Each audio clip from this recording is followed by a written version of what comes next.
நேத்து ஒரு super super super movie ஒண்ணு பார்த்தேன். நூறு சாமி. ரொம்ப ரொம்ப அழகான படம்.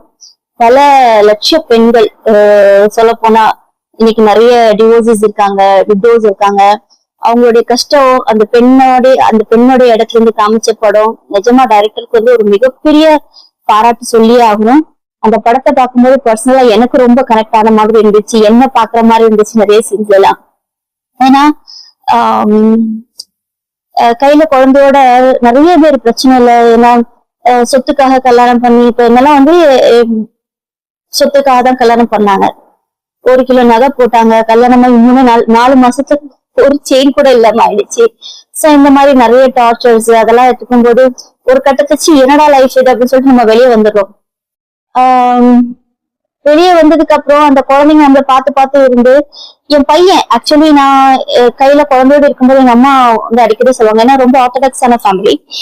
இனி என்ன இருக்கு தங்க, உனக்கு உனக்கு குழந்தை இருக்கு, அவனுக்காக நீ பாரு, உனக்கு நாங்க எல்லாருமே இருக்கோம், உன்னை நாங்க பாத்துக்கிறோம் அப்படின்னு சொல்லுவாங்க. அப்புறம் அம்மாவோட தம்பி ஃபேமிலி, தம்பி குழந்தைங்க, என்னோட அண்ணா அவங்க ஃபேமிலி. அப்ப எங்க அம்மா எப்பவுமே சொல்லுவாங்க, உனக்கு 6 பிள்ளைங்க இருக்காங்க, உனக்கு யாரும் இல்ல, நாங்க எல்லாருமே இருக்கோம். 6 பிள்ளைன்னு சொல்றது என்னோட தாய்மாமோட 3 குழந்தைங்க, என் பையன், எங்க அண்ணனோட 2 பசங்க சேர்த்து சொல்லுவாங்க. உனக்கு 6 குழந்தைங்க இருக்காங்க, உனக்கு என்ன, நாங்க எல்லாருமே இருக்கோம் அப்படின்னு சொல்லுவாங்க.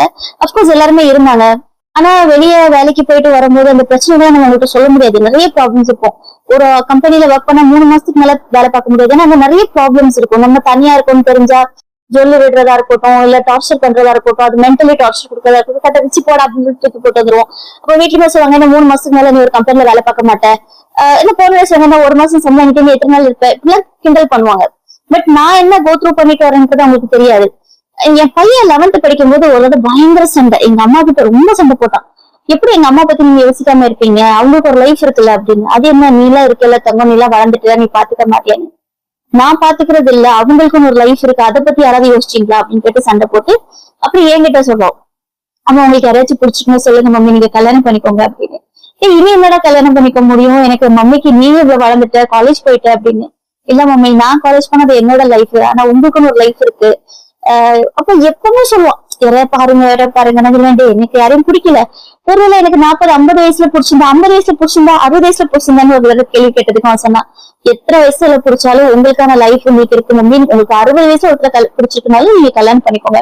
அப்ப நான் சிரிச்சிட்டு சொன்னா, இப்ப நீ குழந்தையெல்லாம் உனக்கே பிள்ளைங்களா இருமிடான, அதுக்கு என்ன மம்மி, என் லைஃப் வேற மம்மி, உங்க லைஃப் வேற மம்மி, அதை பாருங்க நீங்க, எனக்காக நீங்க ரொம்ப சாக்ரிஃபைஸ் பண்ணிட்டீங்க, அது எனக்கு ஒரு மாதிரி குற்ற உணர்ச்சியா இருக்கு, என்னால அது வந்து அக்செப்ட் பண்ணிக்க முடியல, உங்களோட லைஃப் இப்படி ஆயிடுச்சு அப்படின்னு சொல்லி சொன்னாப்ல.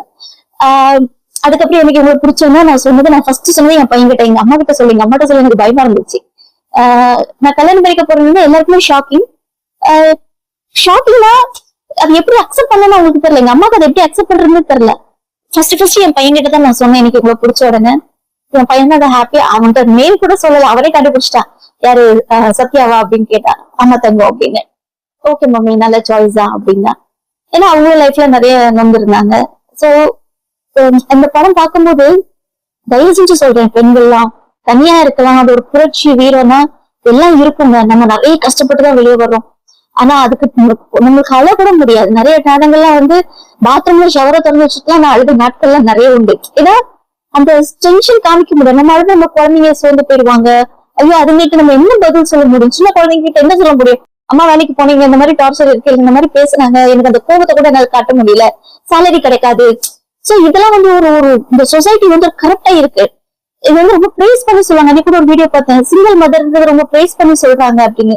இல்ல, அது பிரைஸ் பண்ண வேண்டிய விஷயம் கிடையாது, தேவையில்லை. ஆனா இன்னைக்குள்ள யங்ஸ்டர்ஸ் நிறைய மாறி இருக்காங்க. அம்மாவுக்கு ஒரு லைஃப் வேணும்னு நினைக்கிற குழந்தைங்க எல்லாம் இன்னைக்கு இருக்காங்க. அப்படிங்கும் போது அந்த படத்துல இந்த பாஸ்கர்ன்ற கேரக்டர் என் பையனை பார்த்த மாதிரியே இருந்துச்சு.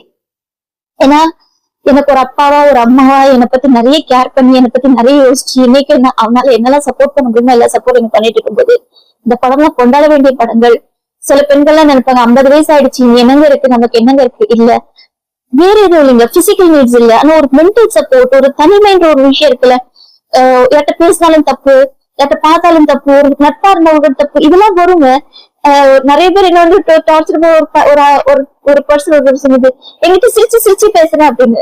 அப்படியே சிரிச்சு பேசுறது அவ்வளவு பெரிய தப்பா? மனுஷங்க கிட்ட சிரிச்சு பேச முடியும். சிரிச்சு பேசுறதுனால நீ என்ன லவ் பண்ணணும், நான் ஃபேமிலியா இருந்தாலும் என்ன கல்யாணம் பண்ணிக்கணும்னு சொல்றோம். அது எந்த விதத்துல உனக்கு வைஃப் இருக்காங்க, குழந்தைங்க இருக்குங்க போது நான் எப்படி உனக்கு கல்யாணம் பண்ணிக்க முடியும்? ஃபர்ஸ்ட் ஆஃப் ஆல் அப்படி எப்படி யோசிக்க முடியும்? ஒரு நண்பனா இருந்தா அந்த அந்த நட்புன்ற வட்டத்துக்குள்ள 99% வரமாட்டாங்க. 1-2 அபூர்வமா இருக்காங்க. நல்ல மனிதர்கள் நிச்சயமா இருக்காங்க. அந்த மாதிரி படம் நிறைய பெயின்ஃபுல். அது பார்க்கும்போது நிறைய ஷார்ட்ஸ் எல்லாம் நான் அழுவேன் நானு. சூப்பர் படம், பார்க்க வேண்டிய படங்கள் பாருங்க. இதுல நான் சொல்ல வேண்டிய ஒரே ஒரு மெசேஜ் தான், தயவு செஞ்சு பெண்களா இருக்கட்டும் ஆண்களா இருக்கட்டும், குழந்தைங்க வந்துட்டாங்க அப்படி இருக்கா இல்ல, இந்த குழந்தைங்களும் புரிஞ்சுக்கணும் ஒரு சப்போர்ட் தேவைப்படும், மாரல் சப்போர்ட் தேவைப்படும் அப்படின்றது. தனக்கு ஒரு விஷயம் தேவை இருந்துச்சுன்னா தைரியமா அந்த ஸ்டெப்ஸை எடுக்கணும். இதுல எந்த அசிங்கமும் இல்ல. 50 வயசு நீங்க தனியா இருக்கீங்களா, உங்களுக்கு ஒரு கல்யாணம் ஒரு துணை தேவையா, நிச்சயமா ஒரு பெர்ஃபெக்ட் பார்ட்னரை சூஸ் பண்ணுங்க. பெர்ஃபெக்ட் பார்ட்னரை சூஸ் பண்ணுங்க. எவ்வளவு நாள் ஆனாலும் பரவாயில்ல. ஒரு சரியான நபரை தேர்ந்தெடுத்துக்கிறது தான் மிகப்பெரிய சவால். இதுல ஒரு ஒரு நபரை தேர்ந்தெடுத்துக்கிறது கூட இல்ல, ஒரு சரியான நபரை தேர்ந்தெடுத்துக்கணும். இந்த படத்துல அது அவ்வளவு அழகா காமிச்சிருப்பாங்க. செல்வி எழுமலைன்ற கேரக்டர் ரொம்ப அழகா பண்ணிருக்காரு Vijay Antony. The best movie. Miss பண்ணாம படத்தை பாருங்க, தியேட்டர்ல போய் பாருங்க. இந்த மாதிரி பெண்கள் தயவு செஞ்சு ஒரு முடிவு எடுங்க. இந்த மாதிரி குழந்தைங்க இருந்தீங்க, ஒரு அம்மா தனியா இருக்கும்போது இந்த குழந்தைங்க இருக்கீங்கன்னா தயவு செஞ்சு அம்மாவோட ஃபீலிங்ஸை புரிஞ்சு அது பண்ணி விடுங்க. நான் பார்லர் வைக்கும் போது கன்னியாகுமரி டிஸ்ட்ரிக்ட்ல என் பார்லருக்கு ஒரு லேடி வந்தாங்க. அவங்களுக்கு 2 பசங்க. அவங்க விட்டோம். இந்த பையன் 5th 6th படிச்சுட்டு இருக்கான். அப்ப நான் பூட்டிக் மாதிரி வச்சிருந்தேன். நான் கொஞ்சம் செப்பல் ஒரு ஹேண்ட் பேக்ஸ் எல்லாம் பார்த்தாங்க. அடுத்த வாரத்தை அந்த பையன் சொன்னா, உனக்கு இதெல்லாம் தேவையான்னு கேட்டான். அப்படி பார்த்தேன், என்னடா கேக்குற, ஏன் அப்படி கேக்குற அப்படின்னு. அந்த லேடி சொல்றாங்க, அவங்க அங்க வில்லேஜ் ஆபீஸ் ஒர்க் பண்ணிட்டு இருக்காங்க. ஆமாங்க, நான் ஒரு பொட்டு வச்சாலும் இப்படித்தான் பேசுவான், நான் ஒரு நல்ல துணி கொடுத்தாலும் இப்படித்தான் பேசுறான், பக்கத்துல உள்ளவங்க எல்லாம் சொல்லி கொடுக்குறாங்க, அப்பா இல்ல நீ எதுக்கு இதெல்லாம் பண்ற அப்படின்னு சொல்லிட்டு பசங்களே கேக்குறாங்க. அப்புறம் அந்த பையன் கூப்பிட்டு உட்காந்து பேசுனீங்க பாரு, வீட்டுல அண்ணா இருக்கா. அப்ப என் பையன் 9th 10th படிச்சுட்டு இருக்கான். எங்க அண்ணா இருக்கான், ஒரு நாள் என்ன அப்படி கேட்க மாட்டான், என்ன இன்னும் அழகாக்கி பாக்கணும்னு அவன் நினைப்பான். இப்பெல்லாம் பேசக்கூடாது தங்க, அம்மா இல்ல பாவம் இல்ல அப்படின்னு. அப்ப அந்த பசங்களுக்கும் புரிஞ்சுக்காம வீட்டு பக்கத்துல உள்ளவங்க சொல்லி கொடுக்கறது. பட் இன்னைக்கு பசங்க நிறைய மாறி இருக்கிறாங்க. மாறணும், இந்த சொசைட்டி மாறணும். எல்லாருக்கும் ஒரு துணைன்றது வேணும். நேர்மையான வாழ்க்கை, நியாயமான வாழ்க்கை, தெளிவா இந்த சொசைட்டிக்கு நீங்க ஒரு எடுத்துக்காட்டா இருக்கணும்னு நான் சொல்ல மாட்டேன். உங்க மனசாட்சிக்கு உறுத்தல் இல்லாம வாழ்றீங்கன்னா நல்ல ஒரு வாழ்க்கை எத்தனை வயசானாலும் தேர்ந்தெடுத்துக்கோங்க.